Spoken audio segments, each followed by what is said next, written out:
ધોળા શેણા છે આપણે બાફી લીધા છે એને મીઠું નાખીને.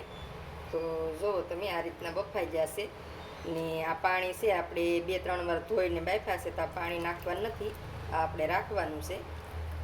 આપણે 2 ડુંગળી લીધી છે નાની સાઈઝની ને 1 ટમેટું લીધું છે.